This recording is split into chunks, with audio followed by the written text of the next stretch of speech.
नमस्कार दोस्तों, मैं अजय शर्मा आपका स्वागत करता हूं मेरे YouTube चैनल पर जिसका नाम है इन्वेस्टिंग सोच समझकर। तो आज इस वीडियो में SIP पर बात करेंगे कि SIP क्या है, SIP कैसे काम करती है, SIP में इन्वेस्ट करने का बेस्ट टाइम क्या है, SIP में इन्वेस्ट करें या नहीं करें, इन सभी सवालों का जवाब आज आपको इस वीडियो में मिल जाएगा। लेकिन हमें मार्केट की उतनी नॉलेज नहीं है, हम अपनी जॉब, फैमिली और पर्सनल लाइफ में इतने बिजी हैं कि हमारे पास स्टॉक मार्केट को चेक करने का भी समय नहीं है और हम अपनी भावनाओं को भी कंट्रोल नहीं कर पाते हैं और अक्सर गलत डिसीजन ले लेते हैं। तो ऐसे में SIP आपकी हेल्प कर सकता है। SIP आपके लिए बेस्ट ऑप्शन है। SIP की सहायता से आप बिना किसी नॉलेज के इन्वेस्टिंग स्टार्ट कर सकते हो। इसमें आपको ना तो ज्यादा समय देना पड़ेगा, ना ही आपको स्टॉक मार्केट के उतार चढ़ाव को मॉनिटर करना पड़ेगा। इस वीडियो में मैं आपको SIP का पूरा नॉलेज दूंगा। मैं आपको बताऊंगा कि किस तरह से SIP की हेल्प से आप अपनी वेल्थ ग्रो कर सकते हैं। हम देखेंगे SIP क्या होता है, इसमें कौन से रिस्क हो सकते हैं, इसमें आपको कितने पैसे लगाने चाहिए और साथ ही इसमें आपको कितने रिटर्न मिल सकते हैं। और हाँ, मैं आगे बढ़ने से पहले बता दूं कि इस वीडियो को किसी ने भी स्पॉन्सर नहीं किया है। मैं ये वीडियो बना रहा हूँ सिर्फ आपको वैल्यूएबल नॉलेज देने के लिए। तो इस बात पर अगर आपको लगता है कि ये वीडियो आपके लिए इंफॉर्मेटिव है तो वीडियो को लाइक एंड शेयर जरूर करना और ऐसे ही स्टॉक मार्केट रिलेटिव वीडियो पाने के लिए मेरे चैनल को सब्सक्राइब भी कर लेना। तो आइए SIP और म्यूचुअल फंड के बारे में सारे सवालों के जवाब जानते हैं। SIP का मतलब होता है सिस्टमेटिक इन्वेस्टमेंट प्लान। इसके नाम से ही हमें ये पता चल रहा है कि ये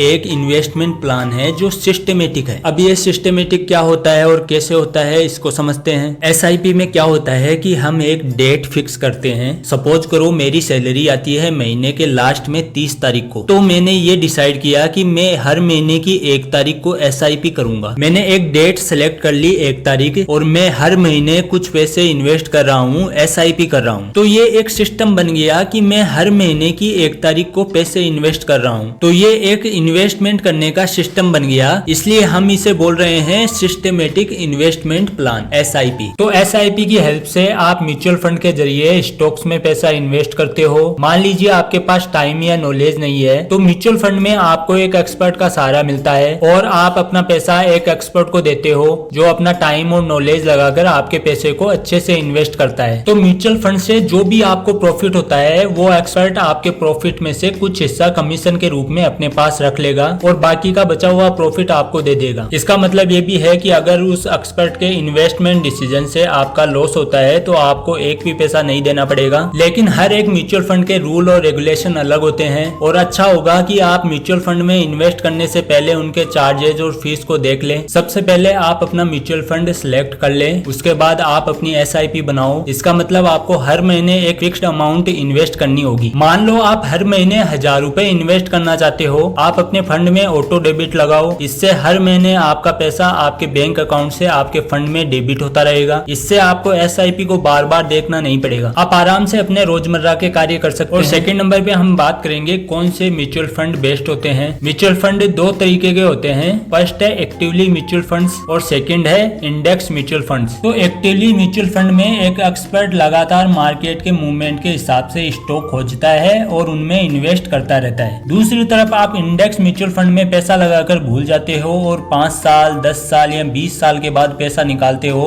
इंडेक्स फंड में आप देश की टॉप 50 कंपनीज में इन्वेस्ट करते हो। आप ये मानकर चलते हो कि किसी भी देश की टॉप 50 कंपनियां किसी भी स्थिति में बेस्ट परफॉर्मेंस करेगी ही करेगी। इंडिया के इंडेक्स फंड को निफ्टी 50 कहा जाता है। यहाँ पर आप सोच रहे होंगे कि एक्टिवली म्यूचुअल फंड अच्छे हैं क्योंकि उनको एक्सपर्ट के द्वारा हैंडल किया जा रहा है और इससे ज्यादा रिटर्न मिलने के चांसेज है, लेकिन ऐसा नहीं है। जी हाँ, सही सुना आपने, ऐसा नहीं है। हाँ, ये जरूर है कि शॉर्ट टर्म में actively mutual funds index fund से ज्यादा रिटर्न दे सकते हैं, लेकिन लॉन्ग टर्म के लिए इंडेक्स फंड्स ही सबसे अच्छे रिटर्न प्रोवाइड करते हैं। ऐसा मैं नहीं कह रहा हूँ, बल्कि दुनिया के सबसे बड़े इन्वेस्टर वॉरेन बफेट कहते हैं कि अगर उन्हें अपनी इन्वेस्टमेंट जर्नी वापस शुरू करनी हो तो वह इंडेक्स फंड से ही शुरुआत करेंगे। और एक स्टडी में भी पाया गया है कि पिछले 20 सालों में 85% actively managed mutual funds index fund से ज्यादा रिटर्न नहीं दे पाए हैं। इसका मतलब यह है कि अगर आप इंडिया की टॉप 50 कंपनीज में पैसा लगाकर उसे 20 सालों के लिए छोड़ दो और दूसरी तरफ एक्टिवली म्यूचुअल फंड में 20 सालों के लिए पैसे लगाते हो तो इसके बहुत हाई चांसेज है कि आपको इंडेक्स फंड में ज्यादा रिटर्न देखने को मिलेंगे। सिर्फ 15% एक्टिवली म्यूचुअल फंड ही इंडेक्स फंड्स को पीछे छोड़ पाते हैं, लेकिन ये 15% भी अगले 20 सालों में इंडेक्स को पीछे छोड़ पाएंगे या नहीं इसकी कोई गारंटी नहीं है। वैसे म्यूचुअल फंड में आप दो तरीके से इन्वेस्ट कर सकते हो।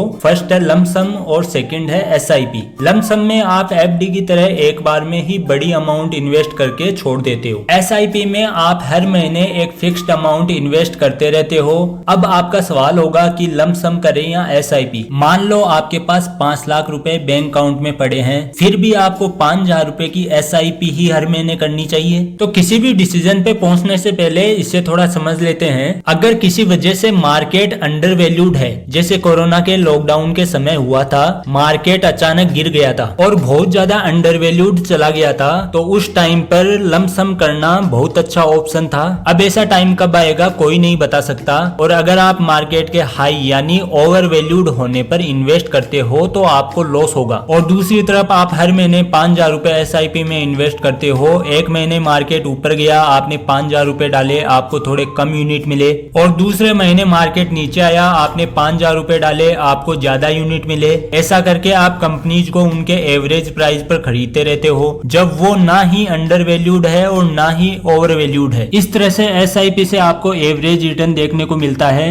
अगर आपको फिर से कोविड जैसा एक और मौका मिल जाए जब मार्केट नीचे गिरता हुआ दिखाई दे, तब आप उसमें लंप सम इन्वेस्टमेंट कर सकते हो। लेकिन अगर आपको ऐसा मौका ना मिले तो आप एसआईपी में ही इन्वेस्ट करें। थर्ड नंबर पे बात करेंगे कि एसआईपी की हेल्प से आपको कितना रिटर्न मिल सकता है। आपको कितना रिटर्न मिलेगा ये 3 फैक्टर पे डिपेंड करता है। पहला फैक्टर है कि आप कितना पैसा एसआईपी में लगाते हो। जितना ज्यादा पैसा लगाओगे उतना ज्यादा रिटर्न मिलेगा। दूसरा फैक्टर है आप कितने समय के लिए पैसे लगाते हो। अगर आप कम समय के लिए यानी 1 महीना, 2 महीना, 1 साल के लिए पैसे लगाते हो तो आपको लॉस हो सकता है। लेकिन अगर आप लंबे समय के लिए यानी 5 साल, 10 साल या उससे भी ज्यादा समय के लिए पैसे लगाते हो तो उससे आपको अच्छा रिटर्न मिलेगा। तीसरा फैक्टर है मार्केट कंडीशन कैसी है। लेकिन मार्केट कंडीशन को हम कंट्रोल नहीं कर सकते, लेकिन हाँ ये जरूर कर सकते हैं कि अगर आपको लॉस हो रहा है तो इसमें बने रहिए और इसमें 5 या 10 साल का टाइम जरूर दे। डेफिनेटली आपको प्रॉफिट जरूर होगा, क्योंकि लंबे समय के लिए आप बने रहते हो तो आपका रिस्क लगभग 0 हो जाता है। इसलिए आपके रिटर्न्स आपके पेशेंस पर डिपेंड करते हैं, यानी आप उसमें कितने समय के लिए बने रहते हो। इसको हम एग्जाम्पल से समझते हैं। अब मान लो कि आप 10,000 रुपए की एसआईपी करते हो, आपको हर साल 12% के रिटर्न मिलते हैं। तो ऐसे में 20 साल के बाद आपको कितने रिटर्न मिलेंगे, इसे कैलकुलेट करने के लिए आप एसआईपी कैलकुलेटर का यूज कर सकते हो। गूगल पर जाकर इसको सर्च कर लो,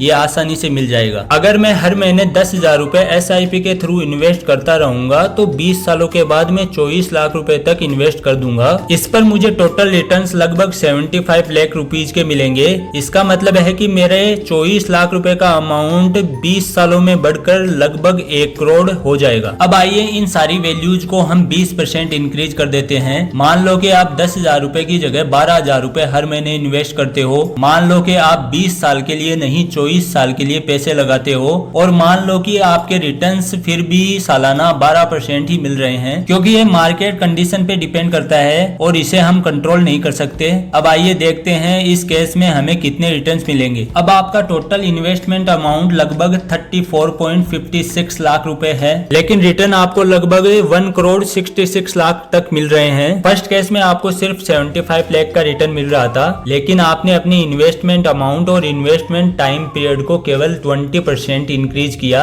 लेकिन इससे आपको रिटर्न लगभग डबल से भी ज्यादा मिल रहे हैं। तो ये है लंबे समय के लिए कंटिन्यू पैसा इन्वेस्टमेंट करने का पावर। तो अब सोचिए मत, आप जितना जल्दी पैसा इन्वेस्ट करोगे, उन्हें जितने टाइम के लिए इन्वेस्ट करके रखोगे, आपके पैसे उतने ही तेजी से ग्रो करेंगे। इसलिए परफेक्ट मूवमेंट का वेट मत करो, आज ही एसआईपी में इन्वेस्टमेंट करना शुरू करो। मेरी सलाह आपको यही रहेगी कि आपकी जो इनकम है उसका 10% आपको हर महीने इन्वेस्ट करना चाहिए, और उस इन्वेस्टमेंट को आपको हर साल 10% से बढ़ाना चाहिए। अगर ये वीडियो आपको हेल्पफुल लगा तो कमेंट में यस जरूर लिखिए। इससे मुझे मोटिवेशन मिलता है कि मैं आपके लिए इन्वेस्टमेंट रिलेटिव वीडियो बनाता रहूं। तो आज का वीडियो यहीं पे खत्म करते हैं। Thank you so much.